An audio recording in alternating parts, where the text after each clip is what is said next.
It's another video from Ozzy's Robot. Brought to you by the Banana Collection.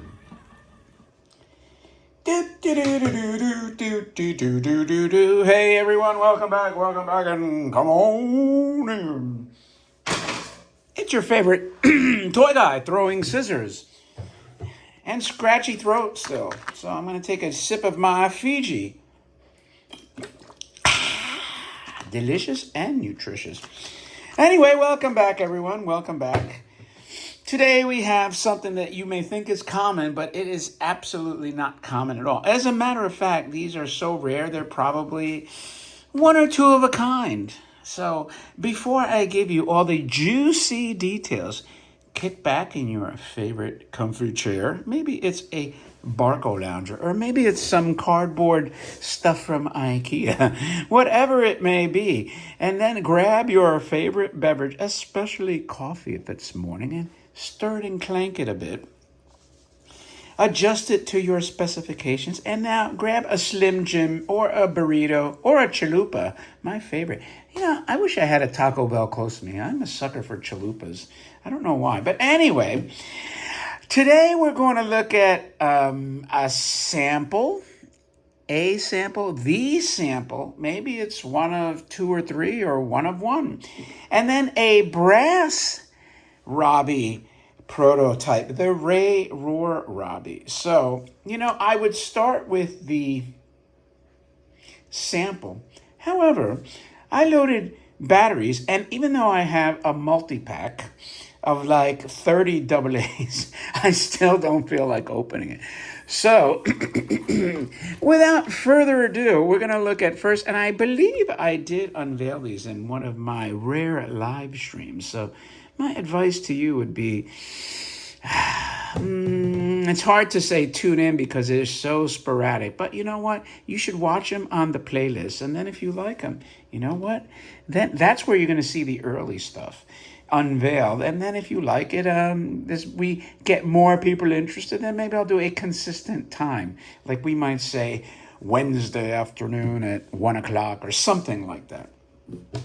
Just hard for me to do the night because once I'm home, I don't want to come back, you know. Anyway, so as you see here by the paint flake, see that? That is the brass innards. So this is a handmade, hand-formed, hand-painted. Well, I mean, you know, they had dyes probably, but it's a brass prototype. And look at the wrinkly paint.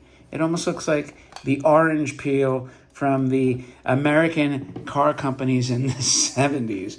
I mean, it is just a droopy, drippy paint. That could be, though, because brass doesn't really take paint the way other metals would. That's just my theory.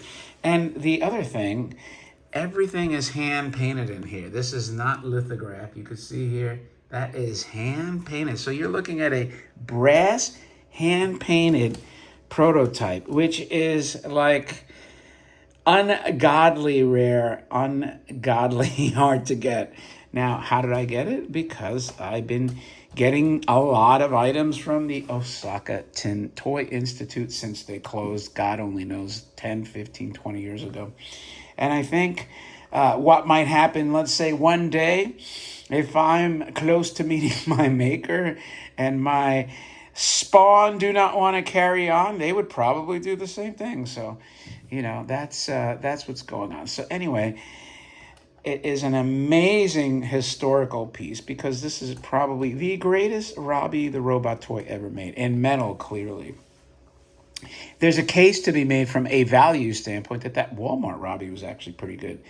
Now, before I open the battery compartment to show you how that's hand-painted, the other thing that's astonishing, it works, man. This is a freaking working prototype brass, handmade. I don't hear the sound, but you know what? The fact that it even does this much is unbelievable to me.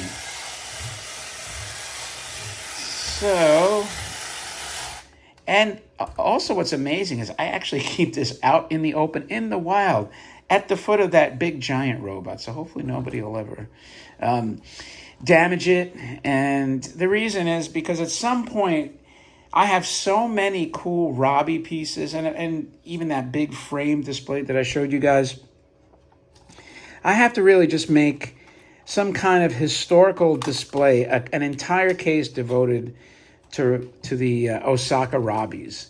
Predominantly this, but you know, it really merits. First of all, I have enough content to put in there, and it merits its own. Now over here we have a sample. So over here it tells you it's not just any sample. This is the first sample.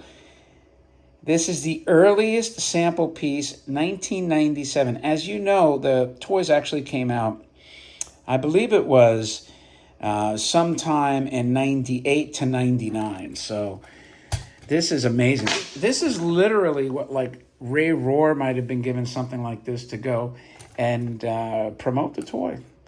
So in here you have the battery. Oh. You know what? Let me show you on this brass prototype.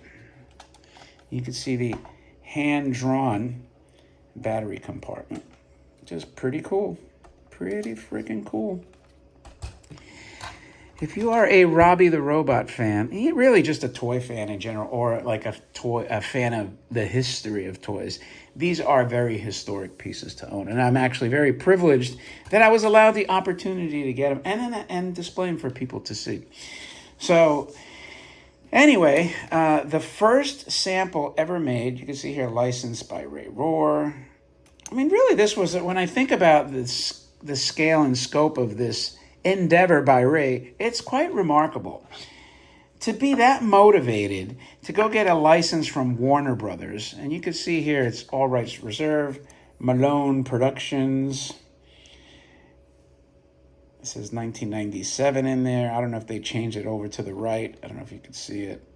Right there, third line to the right. So anyway, I have no idea, like, the effort, the communication. You know, if you had to get attorneys involved. You know, usually if you're licensing something, and it's not cheap. It is not cheap. As a matter of fact, getting these trademarks for the museum and Alphadrome literally cost me thousands and thousands of dollars. You know, so again, I could imagine getting the license, whether it's from Malone or Warner Brothers, and then paying for the tooling, or, you know, I wish somebody would have interviewed Ray Rohr and said, you know, really in detail, like, how much money did this thing cost? Did they front you? Was it a partnership with Osaka? I mean, like, maybe some people know the details. Maybe John does. I have no idea. And I'll tell you this story before I see if this one works. When I bought a couple of the Ray Rohr Robbies, he was very specific. He, you know, do not put this on the Ozzy's Robots website, which my wife was running and owned, actually. And I said, fine, no problem. You know, I can't remember what these were. Were they like, I don't know, like $1,000 or $1,200 when they first came out? They were pretty expensive.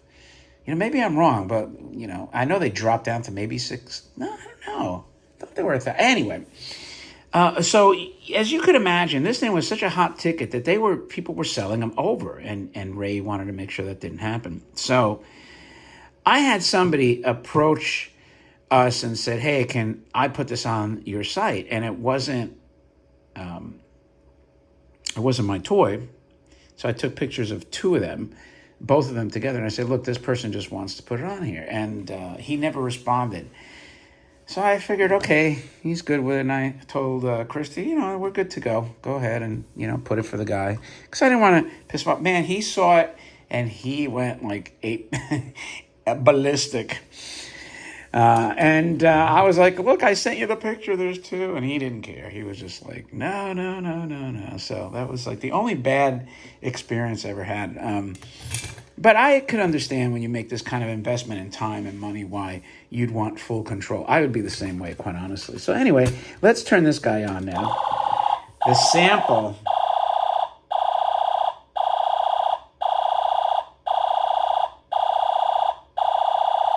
Does he walk?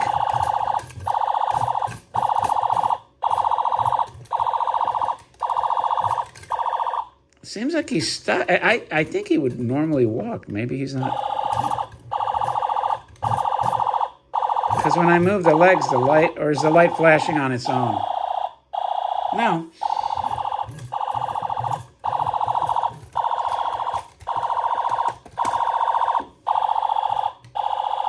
How interesting that you have sound here that the brass one doesn't have.